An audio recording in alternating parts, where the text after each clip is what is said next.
भारतीय सेना विश्व की सबसे विशाल सेनाओं में से एक अपनी प्रतिभा और सामर्थ्य के लिए जानी जाती है। सेना की युवा प्रोफाइल बरकरार रखने के लिए हर साल लगभग 60,000 रक्षाकर्मी सेना से रिटायर या रिलीज किए जाते हैं।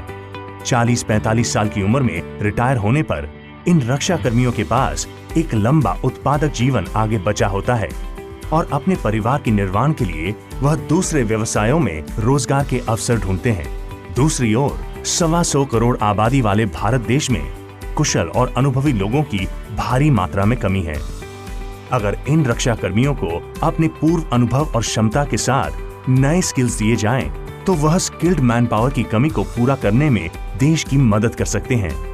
इसी सोच के साथ जुलाई 2015 में कौशल विकास मंत्रालय और रक्षा मंत्रालय ने मिलकर एक MOU साइन किया।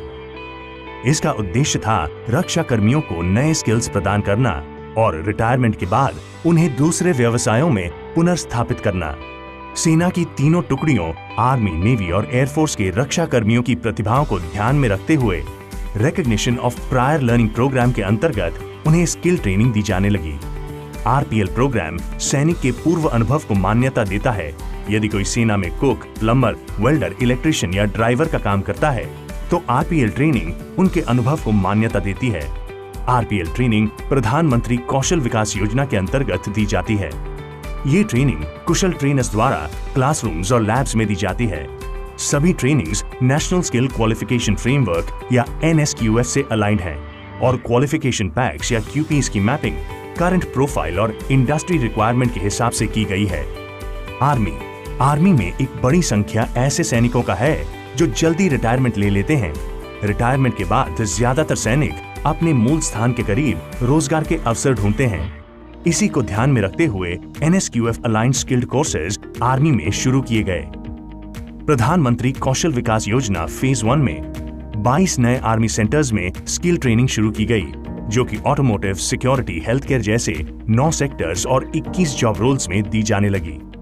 PMKVY फेज 1 में 2000 प्लस कैंडिडेट्स ने दाखिला लिया, जिसमें 1600 से ज्यादा कैंडिडेट्स ने ट्रेनिंग पास की और 980 को लेटर ऑफ इंटेंट मिले। PMKVY फेज 2 के दौरान स्किल ट्रेनिंग देने वाले आर्मी सेंटर्स की संख्या बढ़कर 34 हो गई और ट्रेनिंग 11 सेक्टर्स और 26 जॉब रोल्स में दी जाने लगी। अब तक 7000 ऑफिसर्स की स्किल ट्रेनिंग पूरी हो चुकी है। आर्मी में रक्षा कर्मियों के विवाहित पार्टनर्स या स्पाउस और वार्ड्स के लिए भी स्किल ट्रेनिंग दी जा रही है, ताकि वह सक्षम बनकर अपने परिवार की आय बढ़ाने में अपना योगदान दे सकें। ये training army skill training centres या ASTCs में दी जाती है, जो भारत में 3 लोकेशंस पे हैं। दिल्ली कैंट के ASTC सेंटर का उद्घाटन हमारे माननीय कौशल विकास मंत्री श्री राजीव प्रताप रूडी के द्वारा किया गया। नेवी में स्किल ट्रेनिंग रिटायर होने वाले 9 सैनिकों को दी जा रही है। शुरुआती फेज में ट्रेनिंग का स्कोप और टेक्निकलिटी जानने के लिए 70 नौसैनिकों का एक पायलट बैच बनाया गया। PMKVY फेज 2 RPL में नेवी के ट्रेनिंग सेंटर्स या स्कूल्स में दिए जाने वाले कोर्स करिकुलम और इंडस्ट्री में जरूरी जॉब प्रोफाइल्स की मैपिंग की गई। ये मैपिंग NSDC की मदद से संभव हुई और इसके फलस्वरूप 7 नेवी स्कूलों को स्किल ट्रेनिंग प्रदान करने के लिए चुना गया। एयरफोर्स में PMKVY फेज 2 RPL के तहत 5 लोकेशंस में ट्रेनिंग दी जा रही है।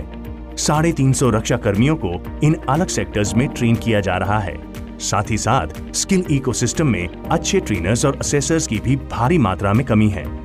रक्षा कर्मी अपने अनुशासन, अनुभव, टेक्निकल क्षमता, वर्क कल्चर के समझ के कारण ट्रेनर्स और असेसर्स के जॉब रोल के लिए एक अच्छे उम्मीदवार भी हैं। भारतीय सेना देश का गौरव और सम्मान है। रक्षा कर्मियों जैसे अनुशासित, कर्तव्यवान, सम्मानित व्यक्ति जब रिटायरमेंट के बाद नए स्किल्स लेकर देश की उन्नति में अपना हाथ बटाते हैं, तो वह हमारे प्रधानमंत्री जी के स्किल इंडिया के सपने को भी साकार करते हैं।